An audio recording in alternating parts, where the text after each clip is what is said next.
दोस्तों अगर आप गूगल के ऊपर जाकर सर्च करोगे गॉड ऑफ क्रिकेट तो सबसे पहले किसका नाम आएगा? जी हाँ दोस्तों, सचिन तेंदुलकर का। अब दोस्तों बहुत लोग ये बोलते हैं कि जो सचिन तेंदुलकर थे वो बचपन से ही बहुत ज्यादा टैलेंटेड थे, एक बहुत अच्छे क्रिकेटर थे। ज्यादातर लोग यही समझते हैं, पर दोस्तों ज्यादातर लोग इस बात को नहीं समझते हैं कि सचिन तेंदुलकर जो थे वो 12 साल की एज से ही अपने कोच रामाकांत आचार्य के अंडर क्रिकेट खेलते थे, उनसे सीखते थे। दोस्तों सचिन क्रिकेट के लिए इतने ज्यादा पैशनेट थे कि वो दिन के 12-12, 13-13 घंटे मैच प्रैक्टिस करते थे। और दोस्तों इसके अंदर भी एक इंटरेस्टिंग चीज थी कि कोच रामाकांत जो थे ना, वो सचिन के स्तंभ के ऊपर 1 रुपए का कॉइन रख देते थे और दूसरे स्टूडेंट से ये बोलते थे कि अगर किसी ने भी सचिन की विकेट ले ली तो ये 1 रुपया उसका हो जाएगा। अब दोस्तों इस टाइम में 1 रुपए की वैल्यू भी बहुत ज्यादा थी। तो दोस्तों जैसे ही वो शर्त लगाते थे कि जो भी उसको आउट करेगा वो 1 रुपया लेकर जाएगा, नहीं तो सचिन घर लेकर जाएगा वो 1 रुपया। और दोस्तों सब जगह ये बात फैली हुई थी कि जो भी सचिन को आउट कर देगा उसको वो 1 रुपया मिल जाएगा, जो कि एक बहुत बड़ी बात थी और बहुत ही ज्यादा रेयर चीज थी जो हो नहीं पाती थी। वेल दोस्तों आज भी सचिन जी के पास उनके कोच के जीते हुए 13 कॉइन्स रखे हैं। बट दोस्तों अगेन वही क्वेश्चन आता है कि सचिन गॉड ऑफ क्रिकेट बने कैसे? वेल दोस्तों अगर आप हाइपोथेटिकली कंसीडर करो कि 12 साल की उम्र में ही सचिन ने खेलना स्टार्ट कर दिया था और 37 की एज में उन्होंने रिटायरमेंट ली थी, तो दोस्तों अगर आप 12 साल की एज से लगातार 12 घंटे क्रिकेट की प्रैक्टिस कर रहे हो ऑन एवरेज, तो दोस्तों जब आप इसको मल्टीप्लाई करके देखोगे तो पता है आपको कितने घंटे की प्रैक्टिस हो जाती है? 1,09,500 घंटे की। और जैसे कि सैम ग्लेडन अपनी बुक आउटलाइनर्स में बोलते हैं कि अगर आपको किसी भी चीज के अंदर एक्सपर्ट बनना है तो उसके लिए आपको एटलीस्ट 10,000 घंटे उसके अंदर प्रैक्टिस करनी चाहिए, और अगर आपको किसी भी चीज के अंदर मास्टरी अचीव करनी है तो उसके लिए आपको 20,000 घंटे या फिर उससे भी ज्यादा की प्रैक्टिस करनी चाहिए। और दोस्तों जैसा कि आप देख सकते हो कि सचिन जी ने इससे काफी ज्यादा आवर्स की प्रैक्टिस करी थी, 1 लाख घंटे के आसपास उन्होंने प्रैक्टिस की थी। तो फिर क्या दोस्तों अभी भी ये चीज बहुत ज्यादा शॉकिंग है कि उनको गॉड ऑफ क्रिकेट क्यों बोला जाता है? और देखो दोस्तों बात सिर्फ सचिन जी की नहीं है, ऐसे अगर हम अलग अलग फील्ड के लोगों को देखें, यूएफसी के जो अनडिफेंडेड चैंपियन है, आपने नाम जरूर सुना होगा, खबीब, उन्होंने स्टार्टिंग कर दिया था ट्रेनिंग करना अपनी 9 साल की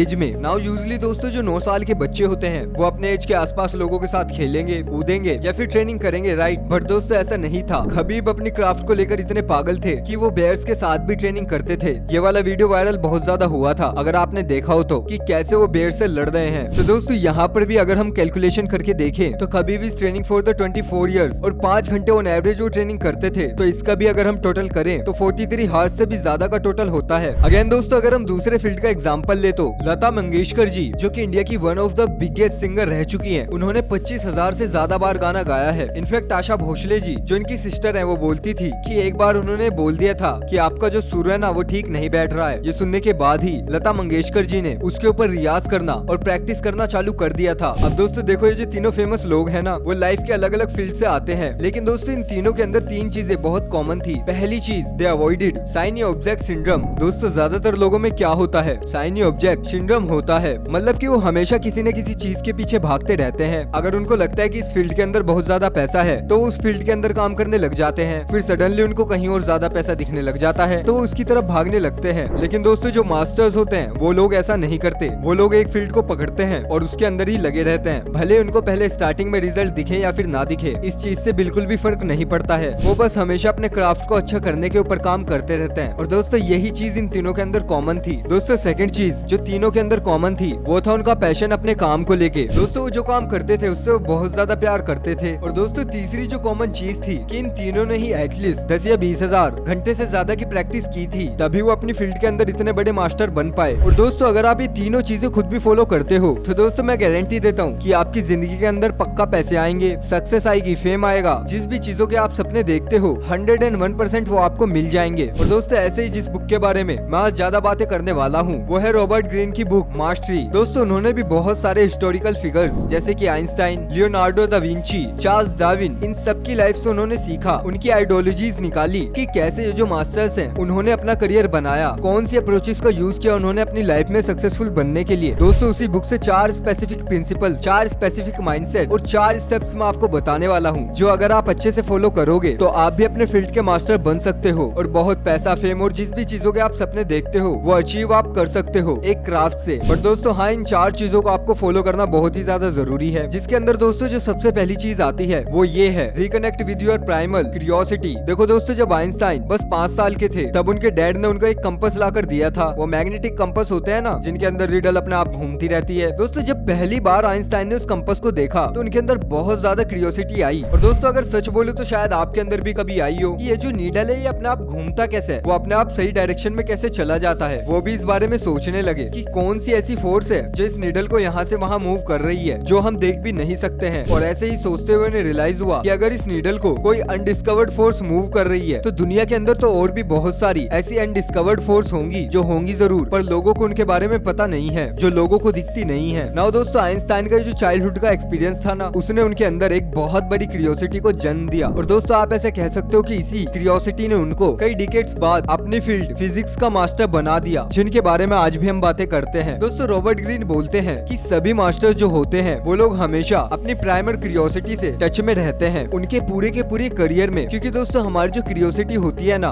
वो एक डीएनए की तरह होती है जो यूनिक होती है हमारे लिए। बट जैसे जैसे हमारी एज बढ़ती रहती है ना, वो क्यूरियोसिटी कई बार स्कूल, कॉलेजेस और सोसाइटी के बनाए हुए रूल्स की वजह से खत्म होने लग जाती है। जबकि दोस्तों, अगर आपको मास्टरी अचीव करनी है तो आपको वापस बैकवर्ड जाना पड़ेगा, आपको अगेन जाकर देखना पड़ेगा कि वो कौन सी चीजें थी जो आपके अंदर क्यूरियोसिटी इन्वोक करती थी बिना किसी के बारे में सोचे। और ये चीज करने की मैं अभी आपको एक एक्सरसाइज बताने वाला हूँ जो आपकी काफी हेल्प करेगी। देखो दोस्तों, ऑथर ने एक बड़ी सिंपल सी एक्सरसाइज बताई है जहाँ पे आपको 20 मिनट के लिए जर्नलिंग करना है। बोल्ड लेटर्स में मार्जिन के ऊपर लिख दो कि what were the things I loved, क्या चीजें थी जो मुझे करना पसंद थी जब मेरे ऊपर किसी भी चीज का प्रेशर नहीं था, माँ बाप का प्रेशर नहीं था, सोसाइटी का प्रेशर नहीं था, फैमिली का प्रेशर नहीं था, तब मैं कौन सी चीजें करना पसंद करता था। 20 मिनट के लिए जो भी आपके मन में आ रहा है उन सारी चीजों को आप लिख दो। शायद आपको कार्ड्स खेलना पसंद था, शायद आप वीडियो गेम्स के अंदर बहुत ज्यादा अच्छे थे, शायद आपको रेसिपीज देखना बहुत ज्यादा पसंद था, या आपको फाइटिंग के अंदर बहुत ज्यादा इंटरेस्ट था। ऐसे ही आप एक एक करके लिखते जाओ 20 मिनट के लिए जो भी चीजें आपको अच्छी लगती थी। कौन सी ऐसी चीजें थी जिनके अंदर आपको बहुत ज्यादा क्यूरियोसिटी होती थी, आपका दिल करता था कि आप उसके अंदर जाओ और उसके बारे में और ज्यादा पता करो, बहुत सारा टाइम अपना उसके अंदर इन्वेस्ट करो। एक एक करके ऐसी चीजों को लिखना स्टार्ट करो। ये चीजें आपको आपकी क्यूरियोसिटी से रिकनेक्ट करवा देगी। अब दोस्तों देख लेते हैं सेकंड इंपॉर्टेंट चीज। दुनिया के one of the most famous scientist में से एक नाम आता है चार्ल्स डार्विन का। नाउ दोस्तों, चार्ल्स डार्विन जब छोटे थे तब उनके पापा ने बचपन में उनसे कहा था कि तुम ना सिर्फ चूहे पकड़ सकते हो और जिंदगी के अंदर कुछ भी बड़ा नहीं कर सकते। नाउ दोस्तों, बात ये थी कि जो चार्ल्स के पापा थे वो बहुत जाने माने डॉक्टर थे और उन्हें चाहिए था कि उनका जो बेटा है वो भी उनकी तरह एक बड़ा डॉक्टर बने। बट चार्ल्स को नेचर के अंदर ज्यादा इंटरेस्ट था, बीटल्स में, बटरफ्लाइज में। उनको नेचर की बारीकियों को ऑब्जर्व करने में काफी मजा आता था। 15 की उम्र में ही चार्ल्स के पापा ने उनको एक बड़े मेडिकल स्कूल में डाल दिया था, पर पढ़ाई के अंदर इंटरेस्ट ना होने की वजह से और उनको ब्लड से भी काफी ज्यादा डर लगता था, इसलिए फिर उन्होंने वहाँ से ड्रॉप आउट ले लिया। जिसके बाद उन्होंने कैम्ब्रिज के कॉलेज में एडमिशन ले लिया और बॉटनी मतलब की स्टडी ऑफ प्लांट्स इस सब्जेक्ट को उन्होंने चुना जो उनको पसंद भी था और उसके अंदर उनकी क्यूरियोसिटी भी थी और उसके अंदर ही वो आगे भी बढ़ना चाहते थे। नाउ दोस्तों, प्रॉपर फील्ड को पता करने के बाद उन्होंने क्या किया, उन्होंने अपने फेवरेट प्रोफेसर हैंसलर जो उस टाइम पर एक इंटर्नशिप दे रहे थे, उनकी इंटर्नशिप में वो काम करने चले गए। जिसके बाद में वो इंग्लैंड गए और अपने प्रोफेसर के अंडर, इस इंटर्नशिप के अंडर उन्होंने कई सारी नई नई बातों को सीखा, जिसकी वजह से फिर वो जाकर बहुत सारी डिस्कवरीज कर पाए और कई सारी थ्योरीज को बना पाए, जिनमें से एक थ्योरी उनके कॉलेज ने एक्सेप्ट भी कर ली और इसकी वजह से वो वर्ल्ड फेमस भी हो गए, वर्ल्ड फेमस बायोलॉजिस्ट जिन्होंने फिर एवोल्यूशन ऑफ थ्योरी को डिस्कवर किया। नाउ दोस्तों, यही है वो चार्ल्स डार्विन जिसके पापा उनको बोलते थे कि तू सिर्फ चूहे ही पकड़ सकता है। वही इंसान जाकर इतना ज्यादा फेमस हो पाया, इतने बड़े काम कर पाया। क्यों? क्योंकि उसने दो इंपॉर्टेंट चीजें की। सबसे पहली चीज कि reconnect with your primal curiosity. Just because daddy ने जो बोला है वो हमें नहीं करना है, उन्होंने वो चीज करने का डिसीजन लिया जिसके अंदर सच में उनकी क्यूरियोसिटी थी और उनका इंटरेस्ट था।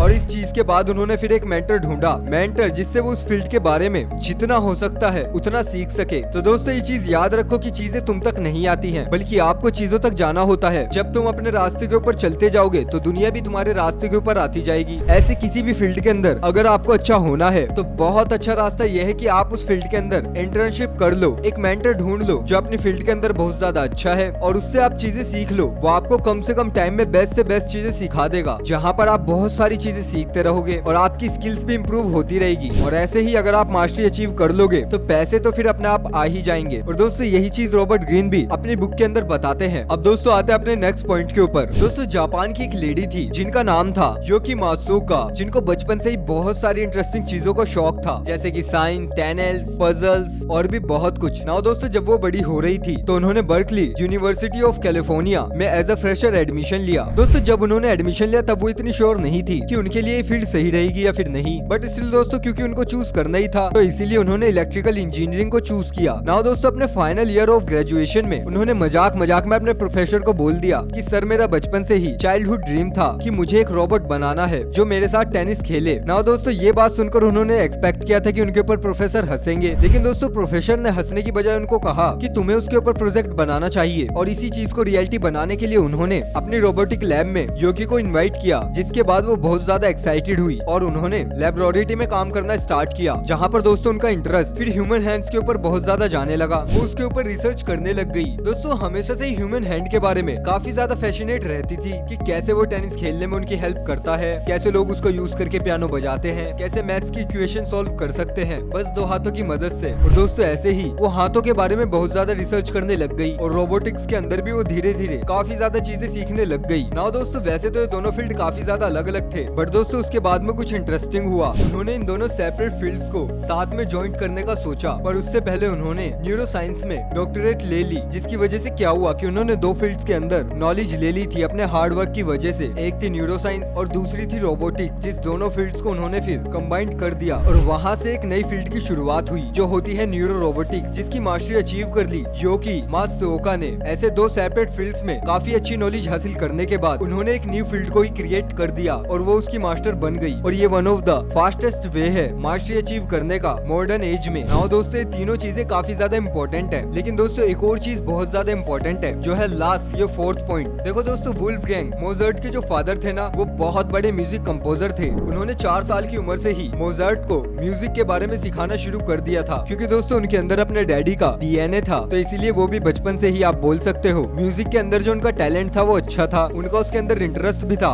और उससे रिलेटेड वो काफी प्रैक्टिस भी करते थे, जिसकी वजह से ही बचपन से आप बोल सकते हो कि वो काइंड ऑफ जीनियस बन चुके थे म्यूजिक को लेकर, जो हर रिदम हर धुन को बहुत अच्छे से समझ जाता था और सीख जाता था। नाउ दोस्तों एक बार क्या हुआ कि उनके पापा ने उनको यूरोप की एक ट्रिप पर लेकर गए, जहाँ पर मोजार्ट ने रॉयल फैमिलीज और कोर्ट मेंबर्स के सामने अपने पियानो के स्किल्स दिखाए, जिससे कि वो लोग काफी ज्यादा इम्प्रेस हुए। और यही रीजन था कि फिर 17 की एज में ही उनके पापा ने आर्च बिशप जो थे उनसे बात करके मोजार्ट को एज ए कंपोजर अपॉइंट कर दिया। मतलब कि दोस्तों आप बोल सकते हो कि उनको एक जॉब मिल गई जो काफी अच्छी थी उनके लिए। नाउ दोस्तों ये चीज जब हुई तो मोजार्ट स्टार्टिंग में बहुत ज्यादा खुश थे, उनको काफी अच्छी इनकम आ रही थी, वो बड़े बड़े लोगों के लिए म्यूजिक बजा रहे थे। बट स्टिल दोस्तों सेम काम करते करते और सेम म्यूजिक बजाते बजाते वो थक गए थे और उनको अब कुछ नया करना था। एक तरफ ये जो जॉब था वो काफी कंफर्टिंग था, काफी पैसे वाला था, दूसरी तरफ ये चीज थी कि उनको मजा नहीं आ रहा था, इसलिए वो फंसे हुए थे कि वो करे तो करे क्या। नाउ दोस्तों ये जो चीज होती है ना, वो कई बार बहुत सारे लोगों के साथ होती है कि उन लोगों को कई बार कोई एक फील्ड तो मिल जाती है जिसके अंदर वो कई बार बहुत ज्यादा क्रिएटिव होते हैं, उनको वो करने में बहुत ज्यादा मजा आता है। बट मैक्सिमम लोग क्रिएटिव पैसिव होते हैं, मतलब दोस्तों क्रिएटिव होने के बाद भी वो लोग पैसिवली जिंदगी को जी रहे होते हैं, सेम चीजें बार बार रिपीट करते हुए, जिसकी वजह से उनको मजा नहीं आता है और वो बहुत बड़े मास्टर नहीं बन पाते हैं। उसके अपोजिट मोजार्ट ने क्या किया फिर पता है, वो क्रिएटिव पैसिव होने की बजाय वो वहाँ पर क्रिएटिव एक्टिव हो गए।